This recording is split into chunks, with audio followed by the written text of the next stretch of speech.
नमस्कार, स्वागत है आपका न्यूज़ इंडिया N9 में और मैं हूं आपके साथ भावेश पटेल। आज पश्चिम बंगाल की जिस तरह से राजनीति देखने को मिल रही है, उससे कहीं ना कहीं एक बात साबित हो जाती है कि अब पश्चिम बंगाल विकास चाह रहा है, यानी वो विकास का भूखा हो चुका है। इसी को लेकर प्रधानमंत्री नरेंद्र मोदी ने सोमवार को महीने में तीसरी बार पश्चिम बंगाल का दौरा किया। हुगली में उन्होंने कहा कि अब पश्चिम बंगाल परिवर्तन यानी बदलाव का मन बना चुका है। टीएमसी पर तंज कसते उन्होंने कहा कि माँ, माटी और मानुष की बात करने वाले बंगाल के विकास के आगे दीवार बनकर खड़े हो गए हैं। इधर बंगाल की मुख्यमंत्री ममता बनर्जी कार्यक्रम से दूर रही, यानी कहीं न कहीं ममता बनर्जी के इस रवैये से इस बात का जिक्र किया जा सकता है कि बीजेपी के आने से और जिस तरह से बीजेपी पश्चिम बंगाल में अपना नेटवर्क फैला रही है, कहीं न कहीं उन्हें अब बुरा लग चुका है। प्रधानमंत्री ने आगे कहा कि आप लोगों की यह उमंग ऊर्जा कोलकाता से दिल्ली तक एक बेहद बड़ा संदेश दे रही है। पश्चिम बंगाल बदलाव का मन बना चुका है। आज वीरधरा से पश्चिम बंगाल अपने विकास के संकल्प को सिद्ध करने के लिए बड़ा कदम उठा रहा है। वहीं प्रधानमंत्री ने कहा कि हुगली की पश्चिम बंगाल की रेल और मेट्रो कनेक्टिविटी प्रोजेक्ट के शिलान्यास और लोकार्पण के लिए बंगाल के उज्जवल भविष्य के लिए बधाई देता हूं। यानी कहीं ना कहीं ये राहें विकास की ओर ले जा रही है, बंगाल को एक नया जीवन देने की कोशिश कर रहे हैं। साथियों, बंगाल का विकास तब तक संभव नहीं है जब तक यहां सिंडिकेट का राज रहेगा। बंगाल का विकास तब तक संभव नहीं है जब तक यहां टोलाबाजों का राज रहेगा। बंगाल का विकास तब तक संभव नहीं है जब तक कट कल्चर बंगाल में रहेगा।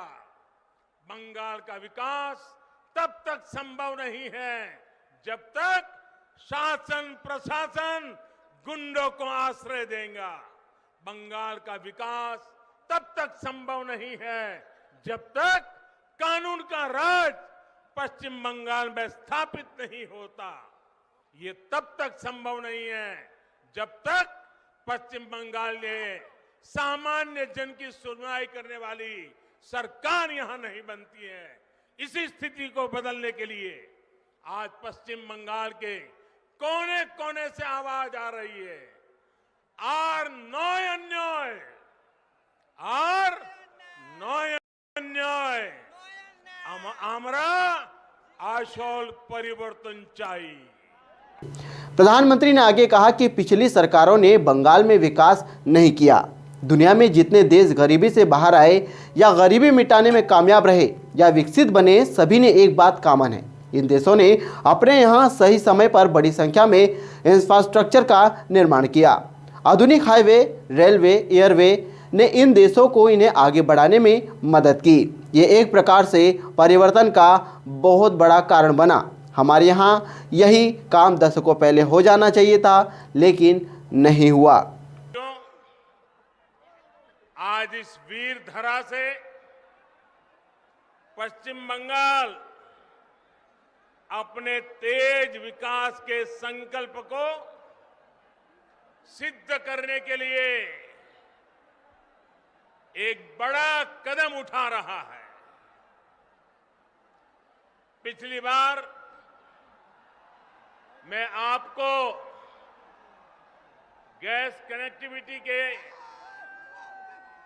इंफ्रास्ट्रक्चर का उपहार देने आया था। आज रेल और मेट्रो कनेक्टिविटी को मजबूत करने वाले महत्वपूर्ण काम शुरू हो रहे हैं। थोड़ी देर में हुगली की, पश्चिम बंगाल की रेल और मेट्रो कनेक्टिविटी के अनेक प्रोजेक्ट्स का शिलान्यास और लोकार्पण होना है। इस महत्वपूर्ण योजनाओं के लिए, बंगाल के उज्जवल भविष्य के लिए मैं आप सबको बहुत बहुत बधाई देता हूं। साथियों, दुनिया में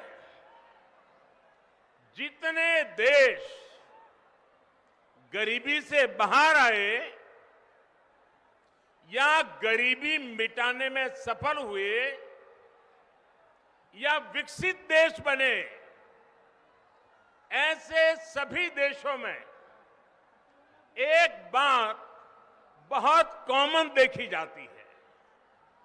इन देशों ने अपने अपने देश में सही समय पर बड़ी संख्या में इंफ्रास्ट्रक्चर का निर्माण किया। आधुनिक हाईवे, आधुनिक रेलवे, आधुनिक एयरवे, इन देशों के आधुनिक इंफ्रास्ट्रक्चर ने इन देशों को आधुनिक बनाने में मदद की। वहां ये एक प्रकार से परिवर्तन का बहुत बड़ा कारण बना। हमारे देश में भी यही काम दशकों पहले होना चाहिए था, लेकिन हुआ नहीं। अब हमें देर नहीं करनी है, हमें एक पल भी रुकना नहीं है, हमें एक पल भी गंवाना नहीं है। यानी प्रधानमंत्री नरेंद्र मोदी का सिर्फ एक ही टारगेट रहता है, पश्चिम बंगाल का विकास, और ममता बनर्जी सिर्फ विवाद खड़े करना जानती है। इसीलिए शायद जय श्री राम के नारों से भी उन्हें ऐतराज हुआ। वहीं प्रधानमंत्री ने आगे कहा कि फ्रेट कॉरिडोर से बंगाल के लोगों को फायदा मिलेगा। वहीं ये समय नहीं गंवाना चाहिए, इस समय का उपयोग करना चाहिए और अब इंफ्रास्ट्रक्चर पर अभूतपूर्व जोर दिया जा रहा है। विकास के हर पहलू के लिए मूलभूत आवश्यकता होती है। बीते साल में हाईवे, रेलवे, एयरवे, वाटरवे, हर तरह की कनेक्टिविटी पर फोकस किया गया। बंगाल में हजारों करोड़ रुपए निवेश किए गए, यानी रेल लाइनों के चौड़ीकरण और बिजलीकरण का काम तेजी से किया जा रहा है। रेलवे को लेकर बंगाल में संभावनाओं के नए द्वार खोले जा रहे हैं। पूर्वी फ्रेट कॉरिडोर का बड़ा लाभ बंगाल को होने वाला है। इसका एक हिस्सा चालू भी हो चुका है। बेहद जल्द कॉरिडोर खुल जाएगा। इसी सोच के साथ आज देश में आधुनिक इंफ्रास्ट्रक्चर के निर्माण पर अभूतपूर्व जोर दिया जा रहा है, अभूतपूर्व निवेश किया जा रहा है। बेहतर इंफ्रास्ट्रक्चर खेती, उद्योग, टूरिज्म, युवाओं को रोजगार, यानी विकास के हर पहलू के लिए मूलभूत आवश्यकता होती है। इसलिए पश्चिम बंगाल में भी कनेक्टिविटी से जुड़ा इंफ्रास्ट्रक्चर ये भारत सरकार की प्राथमिकता है, हमारी भी प्राथमिकता है। बीते वर्षों में हाईवे, रेलवे, एयरवे, वाटरवे और हाईवे, हर प्रकार की कनेक्टिविटी पर फोकस किया गया है। यहां बंगाल में भी हजारों करोड़ रुपए निवेश किए गए हैं। बंगाल में रेल लाइनों के चौड़ीकरण और बिजलीकरण का काम तेज गति से किया जा रहा है। भाइयों बहनों, अब रेलवे को लेकर पश्चिम बंगाल में संभावनाओं के नए द्वार खुल रहे हैं। पूर्वी डेडिकेटेड फ्रेट कॉरिडोर का बड़ा लाभ पश्चिम बंगाल को होने वाला है। इस प्रोजेक्ट का एक हिस्सा चालू भी हो चुका है और बहुत जल्द पूरा कॉरिडोर खुल जाएगा, जिससे बंगाल में भी उद्योगों के लिए नए अवसर बनेंगे। यानी कहीं ना कहीं जिस तरफ बंगाल को लेकर प्रधानमंत्री के द्वारा रणनीतियां बनाई जा रही है, उससे साफ जाहिर होता है कि अब पश्चिम बंगाल में विकास के रास्ते खुलने वाले हैं।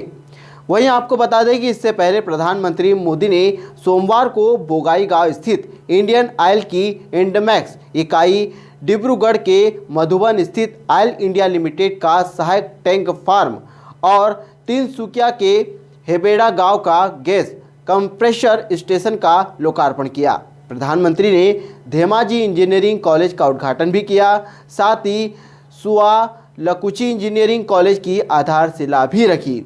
यानी जिस तरह से पश्चिम बंगाल का परिवेश नज़र आ रहा है और जिस तरह से पश्चिम बंगाल को लेकर प्रधानमंत्री के द्वारा रणनीति बनाई जा रही है, उसमें विकास की सुगबुगाहट साफ तौर पर आ रही है। लेकिन जिस तरह से पश्चिम बंगाल में ममता बनर्जी विवाद खड़े कर रही है और जिस तरह से वहाँ की जनता को बहलाने का काम किया जा रहा है, यानी आप काम ना करो और उसके बाद आप जनता को परेशान करो, तो कहीं ना कहीं इसका खामियाजा भुगतना पड़ सकता है। और आज पश्चिम बंगाल वाकई में विकास चाहता है, क्योंकि अक्सर पश्चिम बंगाल को पूरे देश में एक अलग नज़रिए से देखा गया। वहाँ की सच्चाई को कभी सामने नहीं आने दिया गया। वहाँ पर दंगे, झगड़े और तरह तरह की हरकतें करवाकर पश्चिम बंगाल को बदनाम करने की साजिशें रची गई और इसी वजह से आज पूरे देश में पश्चिम बंगाल को एक अलग नज़रिए से देखा जाता है, जबकि वो एक भारत का अभिन्न अंग है। लेकिन जिस तरह से पश्चिम बंगाल के प्रति लोगों को नज़रिया बना, वो नज़रिया आज कहीं ना कहीं एक दंगे के रूप में देखा जाता है, कहीं ना कहीं भ्रष्टाचार के रूप में देखा जाता है और कहीं ना कहीं इसको एक अलग नज़रिए से देखा जाता है, जहां पश्चिम बंगाल कई विकास के रास्तों पर नहीं जा पाया। लेकिन आज पश्चिम बंगाल बदलाव चाहता है। पश्चिम बंगाल में लोग चाहते हैं कि वहाँ विकास हो। पश्चिम बंगाल में जो संस्कृति है, वो संस्कृति पूरी दुनिया में मशहूर हो। भारत का बच्चा बच्चा ये जाने कि पश्चिम बंगाल आखिरकार क्या है और पश्चिम बंगाल की जो धरोहर है, पश्चिम बंगाल में जो प्राचीन इतिहास है, वो सभी लोगों को पता चले। और आज पश्चिम बंगाल की जो व्यवस्था है, वो पूरी तरह से बदलना बेहद ज़रूरी है। इसी को लेकर प्रधानमंत्री नरेंद्र मोदी ने जितनी भी रैलियां की, उसमें ख़ास तौर पर इन बातों का जोर दिया गया, जहां पश्चिम बंगाल के विकास को आगे बढ़ाया जा सके और पश्चिम बंगाल में उद्योगों को फिर से खड़ा किया जाए और जो रेलवे लाइन ठप पड़ा है, उसे फिर से पटरी पर लाया जा सके। फिलहाल आज की खबर में इतना ही। नई खबर के साथ मैं फिर आऊँगा। नमस्कार।